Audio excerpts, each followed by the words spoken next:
If you like painting and saving, ask Sherwin-Williams and save 40% on paints and stains during our 4-day super sale, November 7th through the 10th. With 40% off our great paints and stains and 30% off painting supplies, you can give your whole home a color makeover. But hurry, these savings are so super they won't be around for long. Find your nearest store at sherwinwilliams.com/sale. Retail sales only. Some exclusions apply. See store for details. Blog Talk Radio. Hello, world. Welcome once again to Tuesday Talk with Key West Lou. I am your host, Louis Patrone. Well, this is a big night in this country. It's election evening, and I would be remiss if I didn't make a few brief comments. I had not intended to address the political issue. You get enough of it on television right now, tonight, but I've got to say something. That's all. Simply stated, I must say something. It's a big Republican night. They probably will take control of the Senate. They will control both houses in Washington. They now have the responsibility to pass legislation, and I'm assuming legislation will be passed by both the House and the Senate.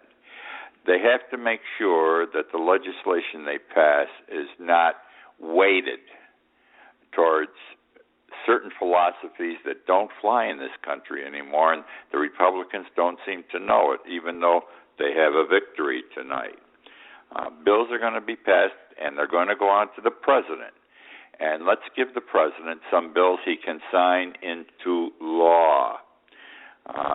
That's just the way it is. I worry if the Republicans really are going to be able to pass that much legislation that is reasonable. My concern is the Tea Party faction in the House of Representatives. No one seems to talk about them. They are not going to change because of this election, and they're going to be imposing their will or trying to impose their will on the Senate. Obama's got to play ball more, too. I wish he'd invite these guys over to the White House to play cards, have a drink, come on over and have Saturday dinner with my wife and I, come to Camp David. This guy does not know how to schmooze, and a politician should know how to schmooze even the opposition. Clinton was faced with this problem in the last 2 years of his second term. The Republicans took both houses, and he got some of his best legislation, and I believe most of the legislation signed into law during those 2 years. He knew how to work together with them. They finally knew, the Republicans, how to work with him. I will probably have more to say on this political issue next week. Those are my brief thoughts for tonight, however. Now let me move on to this crazy world we live in. It isn't just the United States, it's the whole world that's screwed up. I want to go first to the United Nations. Let's start this way. The United States is, that light on top of the mountain. We are purported to be the richest nation in the world. We are the have-nots. We are the haves, rather, as opposed to the have-nots. Everyone wants to come to America. We do good for our people. And all of a sudden this year, the United Nations, an organization that is generally critical of countries that aren't doing what they should for their people, is being critical of the United States. First time in my memory, the United Nations has been critical of the United States. First, earlier this year, they got involved with the Detroit water situation. And they said, water is a fundamental right, and that's very understandable, at least from my perspective. I understand. You got to have water, you have to have air. If you don't exist. You don't continue to live. A court did not agree with the United Nations. I felt ashamed that the United Nations had to speak to the United States and say water is a fundamental right. Now, this past week, the United Nations has come out again with a statement concerning the United States. This time, the results of a United Nations study, and that study said that 1/3 of the children living in the United States live in poverty. 1/3 of the children living in the United States live in poverty. What a shame. The richest nation on earth, the country the whole world basically looks up to. And this is just typical of the 1%, 99% problem. You can't put all the money in the pockets of the 1%. You have to spread the wealth. If you don't spread the wealth as it used to be following World War II and up till 20 years ago, when you had a middle class, then people are going to hurt. And people includes children. Children are part of families. So I'm not surprised that 1/3 of the children in our country live in poverty. And what I really feel as a bottom line here is, all of a sudden, I sense that we are becoming, in a certain fashion, a third world country, because things just aren't working right. 1/3 of our people are children in poverty, children living in automobiles, abandoned cars. They go to school in the morning from abandoned cars. I've talked about this in the last couple of years several times, how the kids get up in the morning, they go to school, they sleep in an abandoned car every night. A disgrace. This is the United States. And water, we're denying and depriving people of water. I don't care, they owe $150. We're becoming a third world country in many respects. Moving on now, we're going to go to Syria. I'm going to be critical of the United States again. And I don't like being critical, but when something's wrong, people have to speak up. Now, I'm going to talk about hashish, Syria and hashish. Hashish is a form of marijuana. Last week I spoke of Afghanistan and opium. I pointed out Afghanistan. We fought a war there for 10 years. We fought 2 wars. We spent $7.4 billion in the last 10 years in Afghanistan to rid Afghanistan of their opium growth. They grow poppies. The farmers are rich there. And what happens now, a study comes out in 2013, Afghanistan enjoyed its highest production of opium ever. They grew more than any other year, to the tune of $3 billion. That opium ends up on the streets of New York, Chicago, San Francisco. It ends up on our streets in the United States. Now this week we learn about Syria and their hash and their marijuana growth. Syria puts out the best marijuana in the world. I don't know this personally. This is what is reported. It is the leading producer of marijuana in the world. Hezbollah really controls it in Syria. Now, there's been a war over in Syria. We have not been directly involved, but they've been fighting for the last 10 years, these people. Assad, the Sunnis, the Shiites, now ISIS, they're all over there killing each other. And during all this time, they're still able to grow marijuana. They are the biggest producers of marijuana in the world. And it's the best. That's the other thing. It's called golden. Their pot is golden something. This is hashish, is a richer form of it.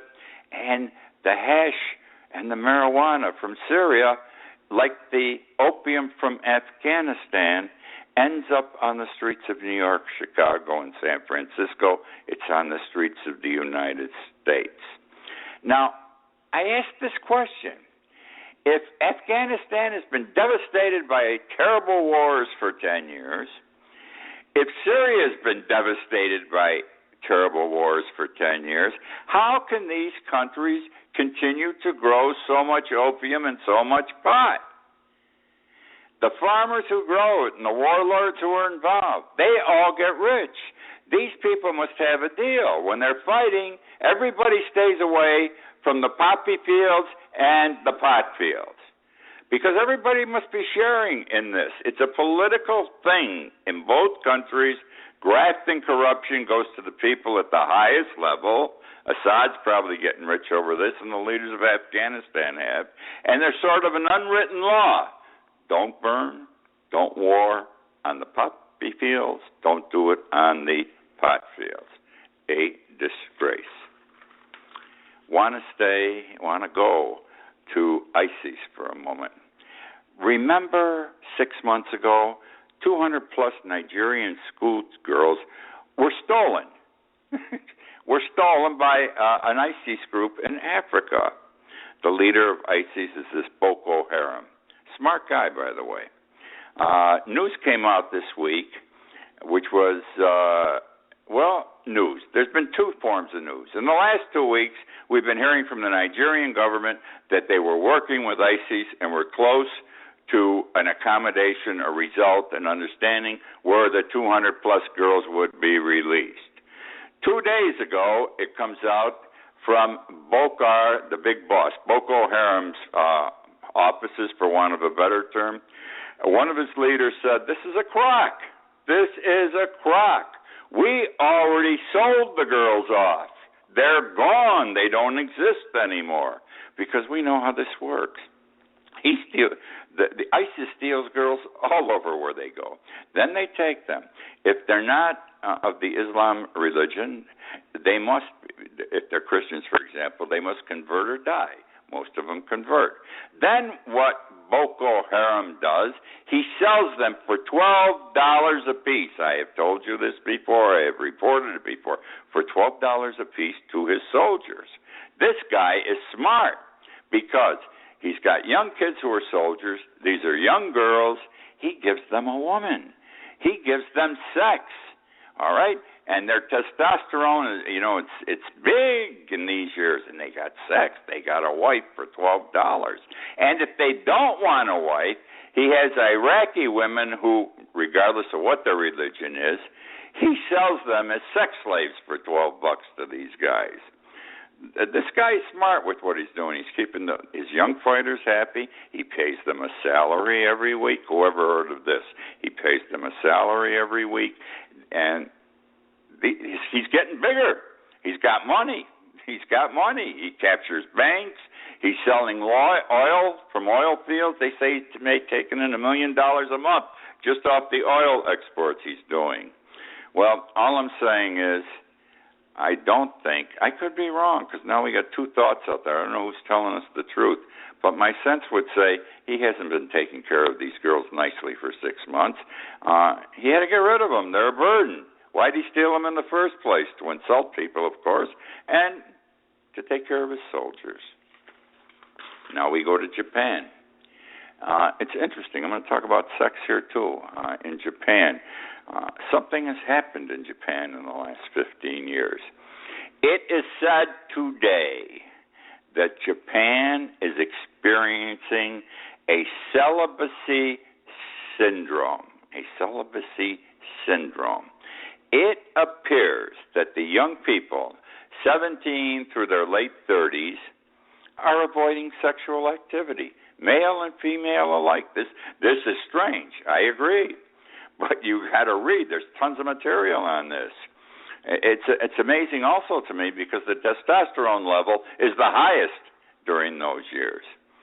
In any event, the young men are avoiding personal contact with women, and the young women are avoiding personal contact with men. Why? Well, there's a number of reasons. The men, to start with the men, they don't want to be the family man. Because if they're the family man, they are the head of the family and they must work hard. It used to be in Japan, you got a job and you had a job with that company for your entire life. It doesn't work that way anymore. They have problems. These young people can't get jobs. If they get them, they are not making a lot of money. It was reported this past week that salary levels are declining in Japan, the last 15 years especially. You have to work in Japan, male or female, 15 hours a day, 6 days a week to make a decent salary. 15 hours a day. These guys don't want to do it. They don't want the responsibility. And what are they doing? This is strange. They're into virtual sex. They go to the internet to get their girlfriends on virtual reality shows, whatever that means. They also have the porn there. And this is where these young guys are getting satisfied. The porn on TV, the virtual reality, sex, and they play games. Games that have nothing to do with sex, war games, poker, and they love that, and the young men are into that, and they don't care if they don't make that much money. They don't care they don't have a wife. They don't care they're not getting laid. Now we go to the young ladies. They're the same, maybe worse. They're independent. They're making some money. They hold on to their money. They have girlfriends they can socialize with. They take trips. These young ladies are taking trips. They don't want the burden of marriage, okay? These women believe that marriage and motherhood is to die. They believe marriage and motherhood is to die. These are the young women of Japan. And if they want sex, they get it one of two ways. They get into a very short-term relationship with a man and or sex toys. They're big into sex toys. And that's the way it is in Japan. As a result of which their population is dropping dramatically over the last 15 years. Now it's terrible. It's moving up to that Japan is close to losing 1 million people a year off its population rolls. Not just because of death, but because they are not getting married and procreating and having children. And this is going to affect the overall economy of Japan. Plus, they're going to have more older people than young people, which is going to create another economic problem because who is going to take care of the old people? Used to be the young people did. This is part of the Asian culture. No more. So now these senior citizens are going to be dependent on the government. Japan's in for difficult times. Let's see now. The military equipment. Let's talk about military equipment.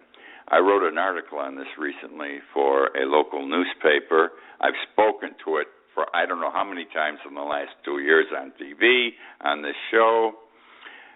The police departments get this military equipment. They've been getting this military equipment for well over 10 years. Suppose they don't want it. They want to give it back. Let me tell you, they can't give it back. Let me tell you how this scenario works.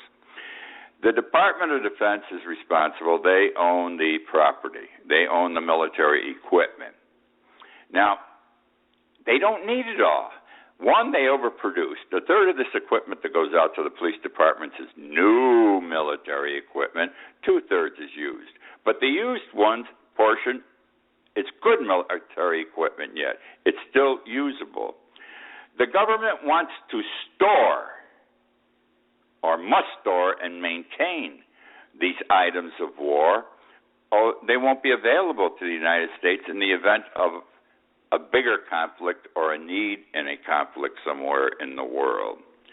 So what they decided to do in their brilliant wisdom in Washington, they said, look, there is a drug war going on. This is more than 10 years ago. We'll say we're going to give this to the police departments to help in the fight of the drug war, okay, to assist them in fighting the drug dealers. However, the real reason was the government did not want to pay to maintain and to store the equipment. So what do? They don't give it outright to the police departments. They loan it to the police department. They loan it to the police departments. I repeat again, they loan it, which means they can call it back whenever they want. In the meantime, the police department is required to store and maintain the military equipment. So many police departments in this country, and especially since Ferguson occurred, want to get back the equipment. It is impossible to return this military equipment to the government of the United States. There are two things that you have to do to return the military equipment. And before you even get to it, the rules say you've got to go through the state in order to return it. The state hasn't been involved in this program at all until the return policy comes into vogue. And they don't know what the hell they're doing. The federal government does, though. They require two things: proper paperwork. Sounds like the Army. Proper paperwork and additional certification. Well, whatever paperwork is submitted It's never correct. Believe me, it's never correct. And the government returns it to the police department and says, your paperwork is incorrect, you must correct. And they correct, and they correct, and they correct, and it's never accepted. There's one police department that's been returning with the paperwork's been going back for over 10 years, and their paperwork has never been correct. The other rule they have is you must have an additional certification. The police department must obtain an additional certification in order to return the military equipment. The only problem is no one knows what the additional certification is. I'm for real. I'm telling you the truth. They don't know and they can't find out. So the government, the Department of Defense, rejects the return of the military equipment on the second ground. You do not have the additional certification. I don't know. This is a no-return policy, no question about it, a no-return policy. And our government in Washington, bad enough the police departments are screwing up with this equipment. The initial responsibility lies with the United States government for having come up with this plan to dump this equipment on local governments so they would bear the cost of storage and maintenance. Want to move over to the Pope. I'm Catholic. This bothers me, what's going on. I'm pro-Francis, Pope Francis. We may not agree on everything, but I think he's a good guy, and he's got his eyes open. And he's the first pope in 50 years that wants to open the windows to the Vatican and let fresh air in. The problem is the Catholic Church has a conservative element like the religious right in this country. It's like politics. And they don't agree with what he wants to do. And all of a sudden, this new pope, he's been a pope a little over a year, 2 years, he's running into all kinds of problems. You will recall there was a synod about a month ago. This is a big meeting of bishops from all over the world, bishops and cardinals. The Pope wanted to do two things. He wanted to make the Catholic Church more welcome to homosexuals, to gays. And just make more welcome. Let's talk to them. Let's be friendly to them. Let's not bar them from going to Mass. And the other thing is, he wanted to permit divorced people to be able to receive communion. In my religion, if you're divorced, you cannot receive the sacrament of communion. And that's heavy for a lot of people. So, the bishops and cardinals had a vote on this. And they defeated it, the bishops and cardinals. It required a 2/3 vote. This sounds like the Senate of the United States now. I have to laugh when I talk about it. But it required a 2/3 vote. The Pope got over 50%, but he couldn't make 66 2/3%. And so the Pope got beat, and he was embarrassed by all this thing. Now, the bishops still are not happy. The bishops are out there, this religious right group within the Catholic Church is out there knocking the Pope, for all the other things he wants to do in addition to what he mentioned. So now they're talking schism. Schism is a bad thing. You get thrown out of the church if you're guilty of a schism. I think Martin Luther was the last guy who committed a schism. It's been that long. But they're talking that way. One cardinal had the audacity to call the Pope the Antichrist. It's in the Bible. An Antichrist shall come. He shall look like, he's godlike and everything else, but beware is the Antichrist. He's labeling Pope Francis the Antichrist. This is a very bad situation that the church is going through. It's bad also that its problems have become public because these bishops and cardinals who are part of the religious right want it to be public. They have, in the last several years, they have associated themselves in this country with the religious right. And they love being, on the soapbox, and they make public statements and everything else. They forgot they should be in church talking from the pulpit to their people, period. You don't go out and talk to the whole world. They're like the Democrats and the Republicans now within the church. They are fighting. Let's go to another issue that just popped today. Brittany Maynard. Brittany Maynard is the 29-year-old girl who was dying of cancer. She moved to Oregon so she could commit suicide because Oregon, by law, permits assisted suicide. Brittany Maynard is not a Catholic. Important to note, she is not a Catholic. A top Vatican official today said, he's the bioethics official, he said what she did was reprehensible. I can't believe this came from the Pope. It had to come without his knowledge, because something this big, the Pope would have talked about. He wouldn't leave it to a subordinate that none of us ever heard of.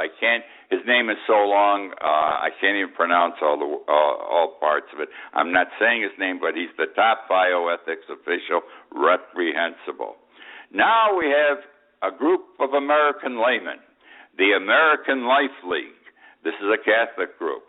And they came out today, the president came out today and said suicide is not the solution. You know, if one outside group, two outside groups, more outside groups spoke and said something the Catholic Church is doing is wrong, we would say immediately, you know, we are not of your religion. Stay off our backs. We don't get on the backs of the Jews. We don't get on the backs of the Episcopalians. We don't get on the backs of the Presbyterians. Stay out of our bailiwick. But no, the Catholics are speaking up, and she's not a Catholic, and it's none of their business.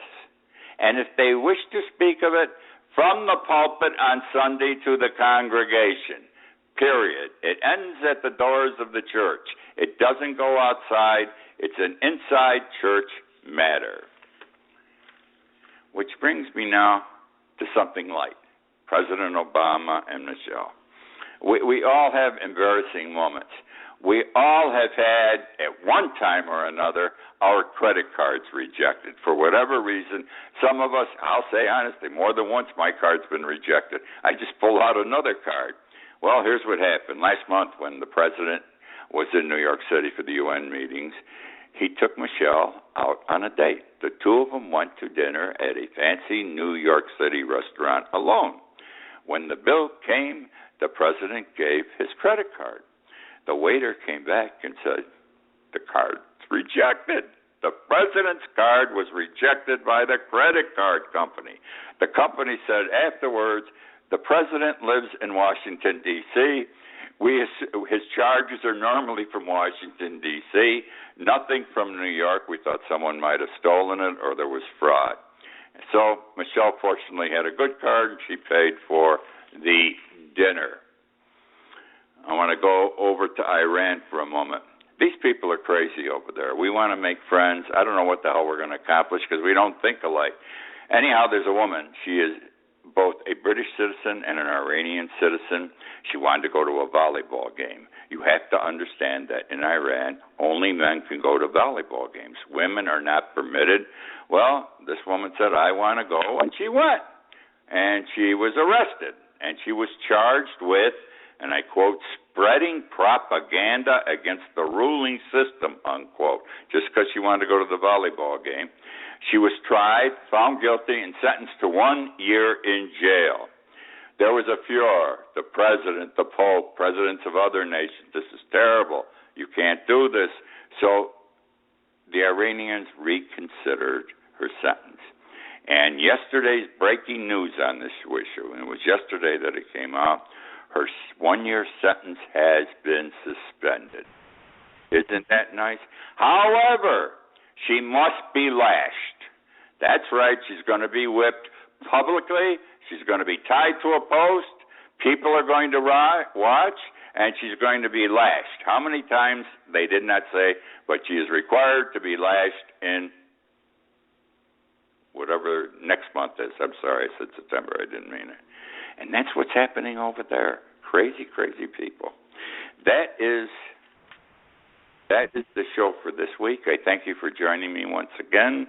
I know that most of you listen to the show as it is archived or on Facebook and Twitter. I appreciate your listening, your support, your comments, et cetera, et cetera. I wrote a book. I tell you again, The World Upside Down. You should read it. If you like this show, you'll love the book. If you don't like this show, don't buy the book.